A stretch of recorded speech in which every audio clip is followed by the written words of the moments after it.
Russell Wilson is cringe. Did you see that video he posted earlier today? It was pretty cringe. Damon showed me it. It's stupid. It was like showing his finger getting worked. Like literally, he broke a finger in gunplay. This is like 4 weeks ago. He gets surgery on it, and he made it look all dramatic and stuff. And he showed a picture of like the like scoreboard in Lambeau Field and stuff, and then just him like grinding or whatever. Yeah. And he says, well, and what does he say in his comment? It's time. It's time. Yeah, that's what it was. Russell Wilson. And don't get me wrong, I like Russell Wilson, but he is so cringe. Really, really cringe. It's like when before the game a couple weeks ago, like he's on IR with his broken finger, and he was pretending to run a 2-minute drive as a warm up before the game. He's not even playing in it, and he's like, he's the only one on the field doing this, like literally calling plays out of like. He's pretending he's in the huddle, he's calling plays, and you can't tell me he didn't know the cameras were on him. Russell Wilson's back. Breaking news. Breaking news. Russell Wilson.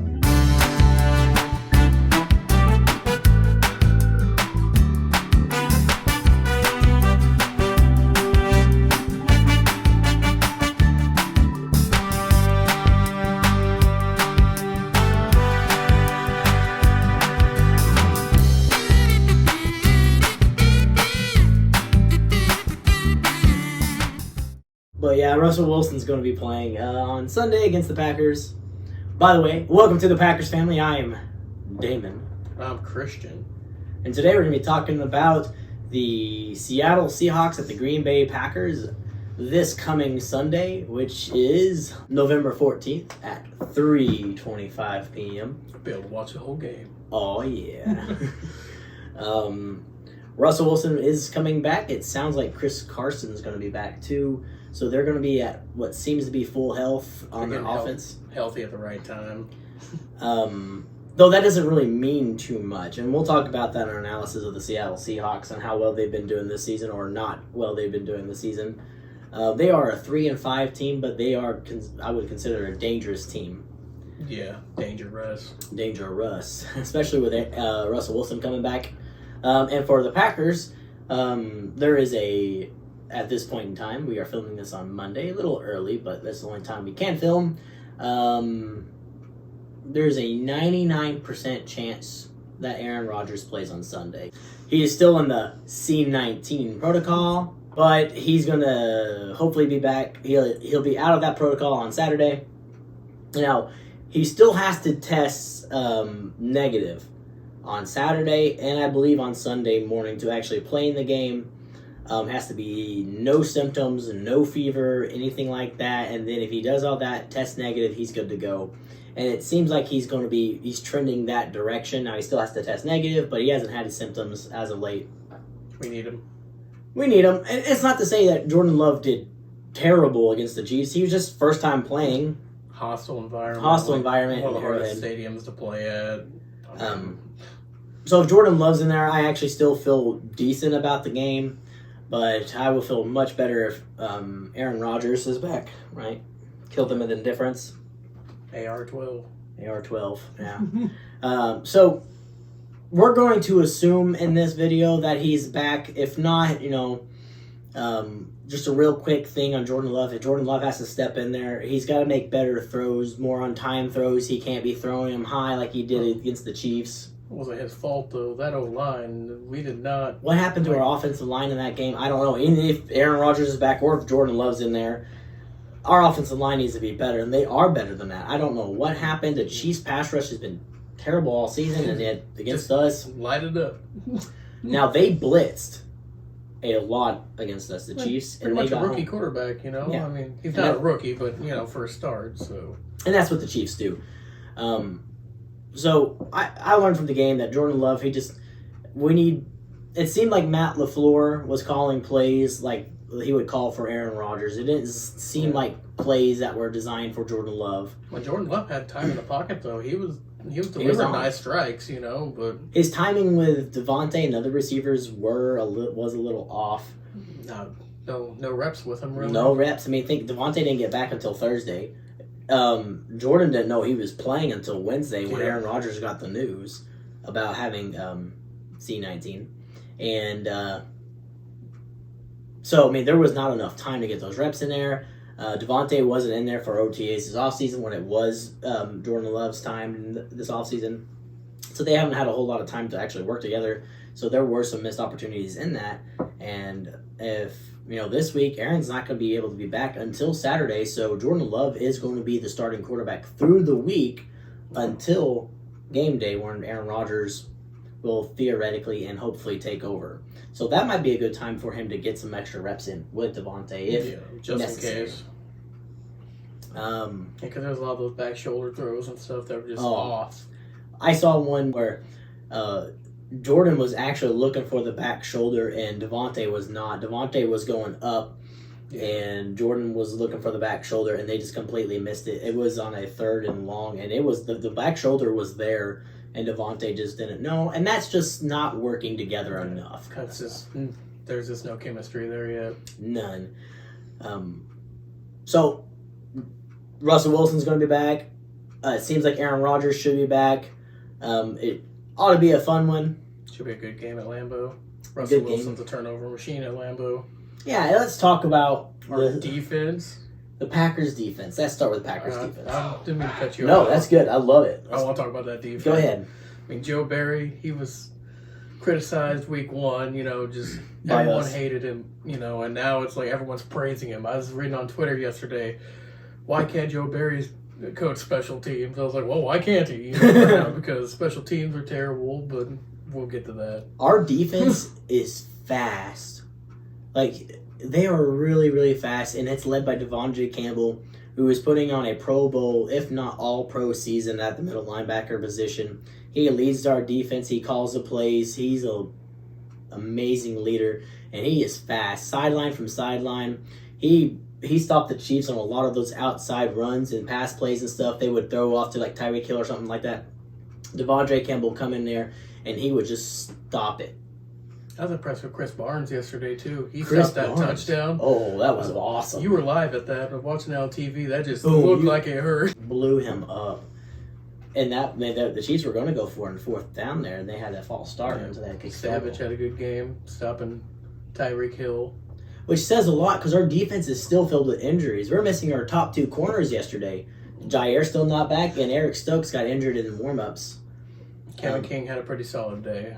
I'll give him credit when credit's due. I wish he had that interception. That drop pick, it didn't matter in the long scheme of things, but keeping that 3 off the board didn't matter because we only scored 7. But we seriously held the Chiefs to their lowest yardage total in the Patrick Mahomes era. Yeah. Our defense is flying high. I'd say out of the 3 units we have, that is definitely the best unit we have going for us, which then leads us to the offense of the Packers, which isn't bad either. No, I think we were just caught off guard all week.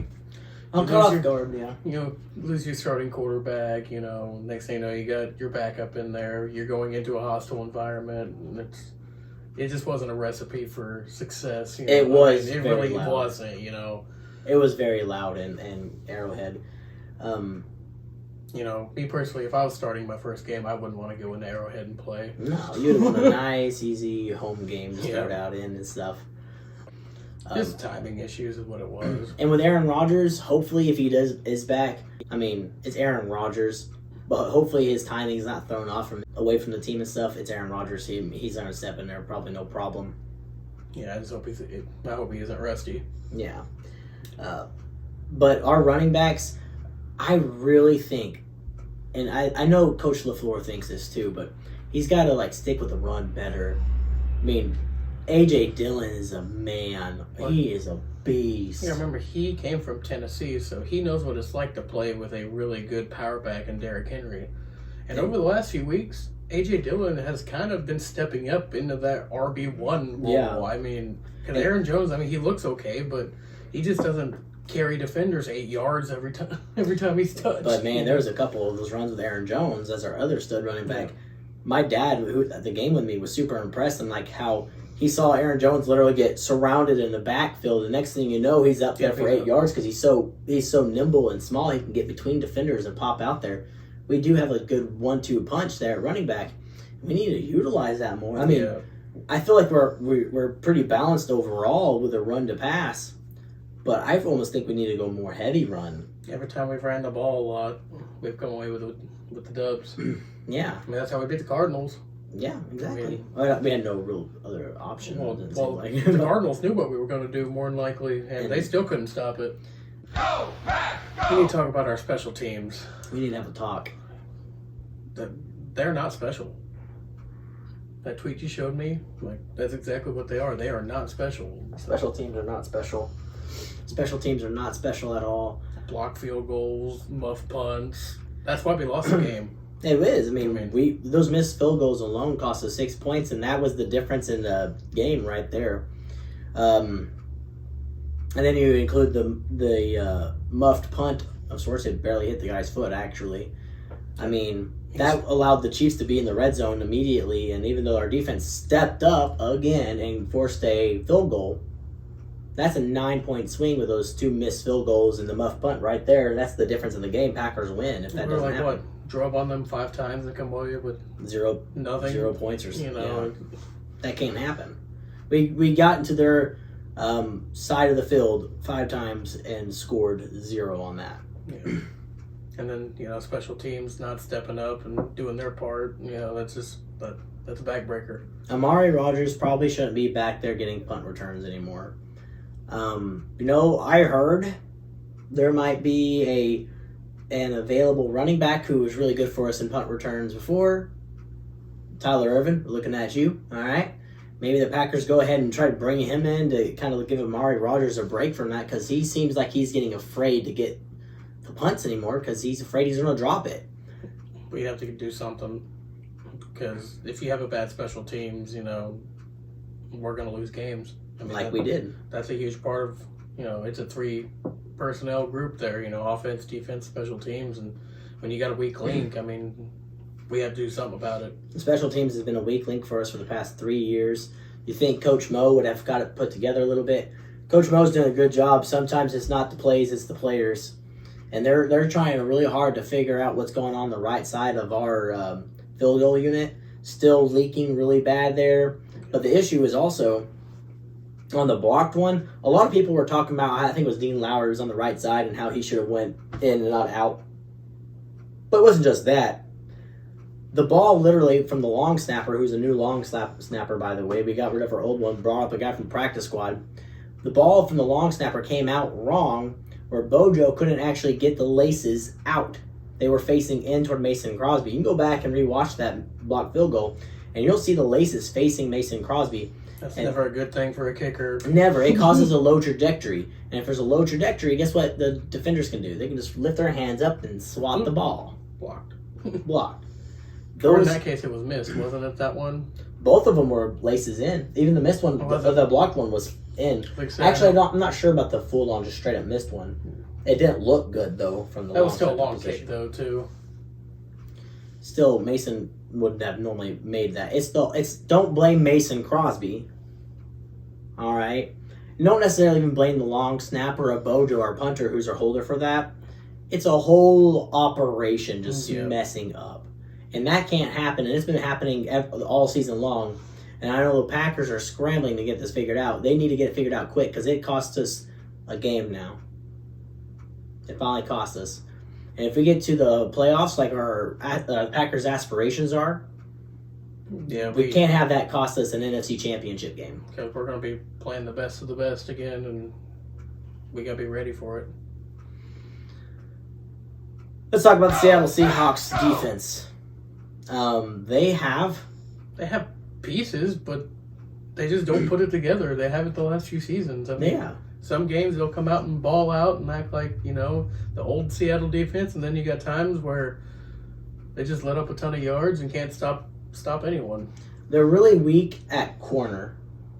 Really weak at corner, and if Aaron Rodgers is coming back, that's going to be be fun. Especially with our 3 wide receivers back. Barring anything that might happen throughout the week. Yeah. With hopefully Aaron Rodgers coming back, even Jordan Love out there, those corners can be attacked. They have Jamal Adams out at safety, but he really plays down low a lot for the run, and even then, he's usually the one making the tackles Yeah. 5 yards downfield. And if you're running the ball and you're getting 5 yards each time, that's a good thing, too. So the Seattle Seahawks defense needs a lot of help. The good news for them is they are coming off of a bye. They had a couple weeks to get ready for the Packers. I don't think anything controversial's happened with the Seattle Seahawks. I don't think anything... The only thing I remember this season is when that punter picked up a second punt and punted it out. Like, that was their highlight of the season. That's pretty cool, actually. It was cool. But the Seattle Seahawks, offense-wise, can be dangerous, right? Because Russell Wilson is going to be back. That He's offense, like an Aaron Rodgers, you know? I mean... he can elevate any team. You know, I've seen him take some pretty bad teams, too, to the playoffs. And, you know, He there's has a reason why he's that good, you know? He's one of the top. He has what it takes to be scary. I remember a couple of years ago when the Packers played the Seahawks in the NFC divisional game in 2019. Zadarius and Preston Smith was saying how it felt like they were trying to catch a chicken. Yeah, if he ever starts scrambling back there, that's when he's the best. You know, when he's moving. You know, I've not seen him do that a whole lot the last few years, really. So if they let him just go to work, it could be a dangerous game for the Packers. I do feel pretty confident, though, as a Packers fan, because our defense has played so well recently. Do you have anything else to... I'm not too confident in their special team. You know, I don't know a whole lot about the Seahawks special teams and a little bit about defense. You know, their offense can be explosive, but I don't know a whole lot about the Seahawks to be commenting on it too much. Yeah, and it's been a couple weeks since they played. It probably feels like forever for those guys. And that's the thing. Teams coming off of a bye week can be extremely dangerous because they get creative. They've had 2 weeks to prepare for us. Yeah, exactly. But let us know what you think in the comments below. Are the Seahawks going to be dangerous for the Green Bay Packers? Is Aaron Rodgers going to play? What do you think? Let us know in the comments below. Like, share, and subscribe. And go Pack, go!